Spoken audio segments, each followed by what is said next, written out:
This is Ava, wonderful, wonderful horse, one of the ranch horses. And life is food and water. It's very simple, food, water and air. All three of them are under threat with this application in Melancthon. My name is Mark Calcevera. I'm the regional organizer with the Council of Canadians. Awesome, man. What's going on here today? Well, today is the first day of a 5-day walk to stop the Mega-Quarry. They're a proposed Mega-Quarry in Melancthon Township. It's just north of Shelburne. It's going to be the second largest quarry in North America. It involves digging down 200 feet below the water line, which is going to be a real threat, we feel, to the headwaters of some major river systems that start there. The company that decided wants to put the quarry in there, they started about 9 years ago buying up farmland, telling people that they were going to be the big potato farmers in the area. That's what they wanted to do. And then a couple years ago it became clear that what they were actually doing was assembling the land to do this massive quarry project. It's actually a company owned by a Boston hedge fund. It's a multi-billion-dollar industry, and this is a multi-billion-dollar project. They're probably going to be able to take about $8 billion worth of limestone out of the quarry if it goes ahead. We're asking, first of all, for people to contact Premier McGuinty. You can do that from the Council of Canadians website. You can do it from the Facebook websites or Facebook pages. Stop the Quarry, just search that. For the rest of the summer, we're going to be working to bring awareness about the issue and to put pressure on the government to make sure that it doesn't go ahead. It's quite inspiring to see so many people here today who can see the real issues that are before us.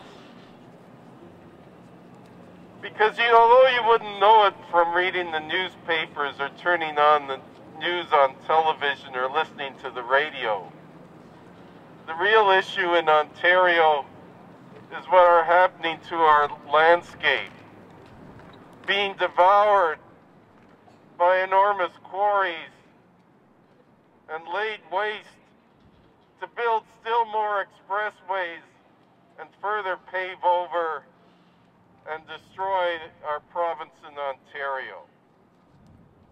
It is just astonishing to envision this. Of a third of the area the size of this city being devastated for an expressway to further add to the cement and paving over of our province.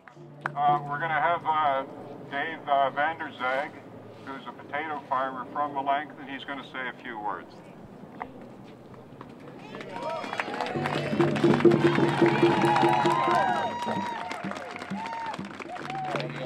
As farmers, we feel a really strong, and always have felt a really strong connection to the land.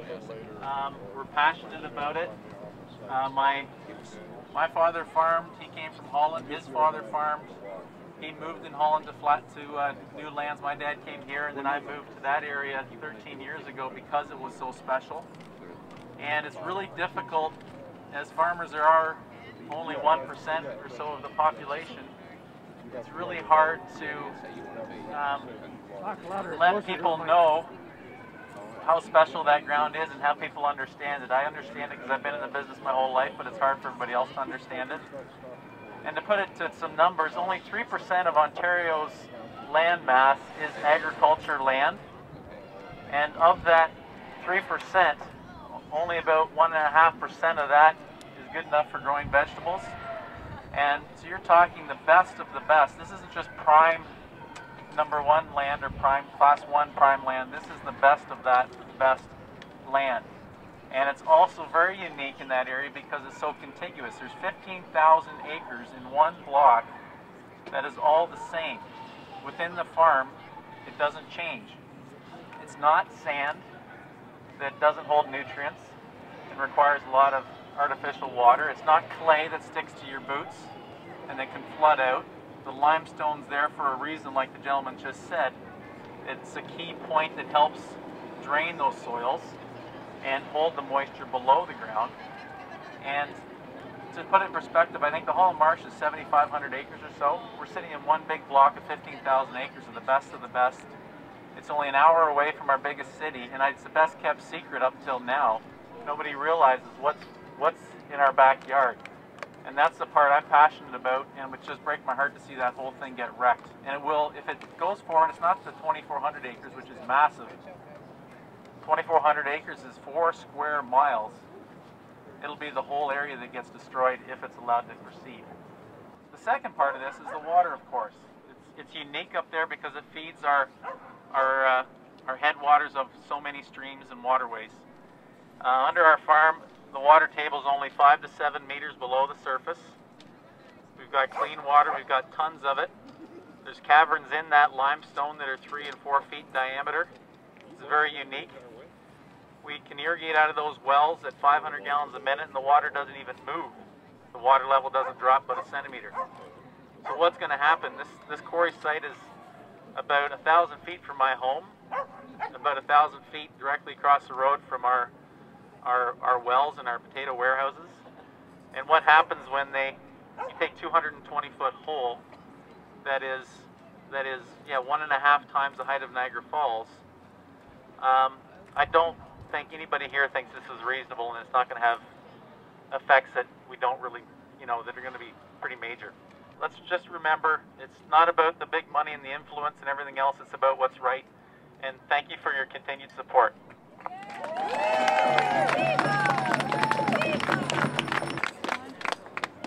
I'd just like to add a comment. Thanks, Dave. It's not just the land that's going to be dug up and damaged, or the water that's going to be damaged. In addition to that, which is bad enough, there's going to be a lot of dust from blasting the limestone. There's going to be a lot of dust from hundreds of trucks a day carrying limestone. And as that dust settles on the farmland, it's going to destroy that farmland in addition. We're just a gaggle of grannies, but we've gotten off of our fannies. We sing 'cause we care. Politicians beware. We're watching you.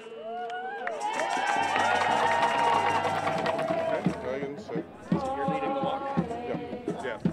We can finally draw to Ontario's attention one of the most important issues facing the province, and that's to stop the plague of quarries, and especially this one, that would devastate an area a third of the size of the city of Toronto and poison wells. This landscape in Dufferin County is very fragile. At one time, the entire area was a desert, and it had to be reforested and brought back to life. How can you think of anything more insane than an area that had been resurrected from wasteland to create a new wasteland by a monstrous quarry? It just boggles the mind that there would be such ignorance from learning of the history of our province and not making it a way to understand that we need to preserve the headwaters of streams. We need to preserve farmland as a Class 1 land on which potatoes and vegetables and specialty crops can be grown.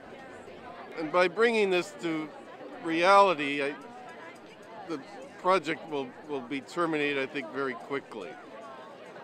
For real, yeah, that's the hope. Do you mind introducing yourself? Oh, I'm John Bacher. I work as a researcher for the Preservation of Agricultural Land Society, dedicated to stopping urban sprawl in Ontario. Awesome, yeah, good luck with the walk. Thank you very much. All right, word up, it's the walk to stop the quarry. We're here in Queen's Park. Do you mind introducing yourself? My name is Carl Kozak, and we have a ranch just in the township of Malmer, which is just east of Melancthon Township, where this crazy application is planned. And I know you've been working with this group, the EndAct. What is this group? EndAct was formed in January 2009 at a community meeting, which half of the local population seemed to attend. It was standing room only in the Honeywood Arena. And we got together to try and solicit more information from the proponent, the Highland companies. What is some information on this quarry? Like, I know I've heard it's a mega quarry, but could you put it in perspective? How big is it? Yeah, I can put it in perspective. The application is for some 2,300 acres to start with, and to give you, it's 5 kilometers wide, is 1.5 times as deep as the waterfalls in Niagara Falls, unlimited tonnage, means 3,642 ton trucks going south and 3,600 empty trucks coming back up north.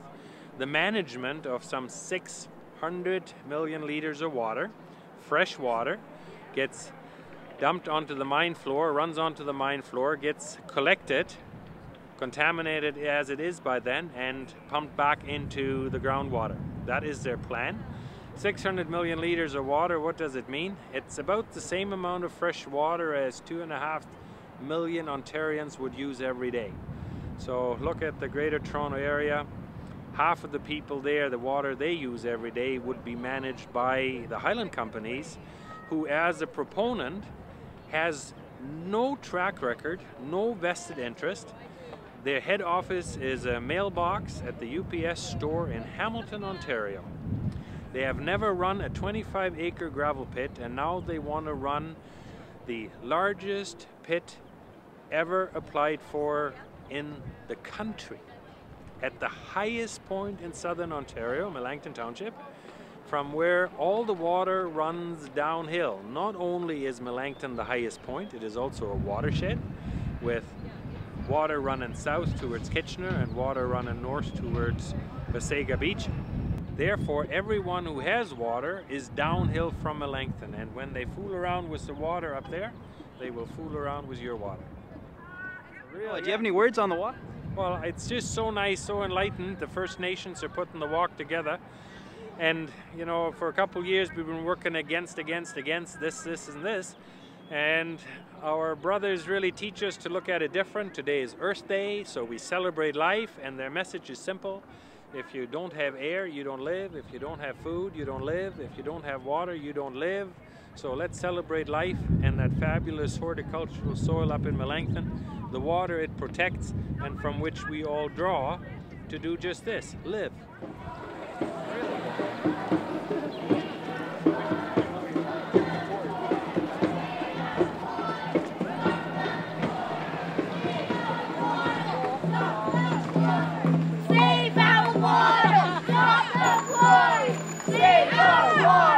Stop the quarry! Save our water! Stop the quarry! Save our water!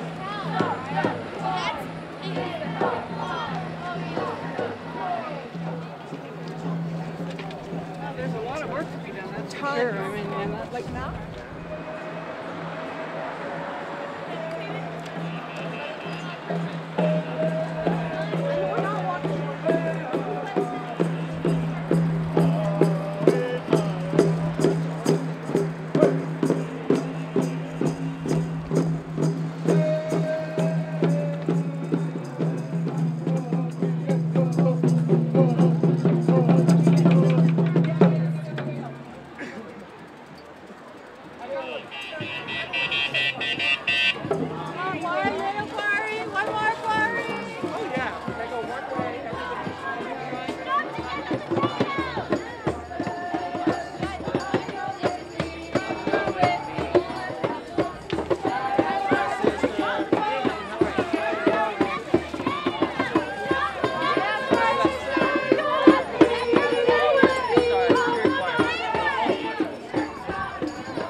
Word up Toronto, quarry's got to be stopped. Earth Day 2011.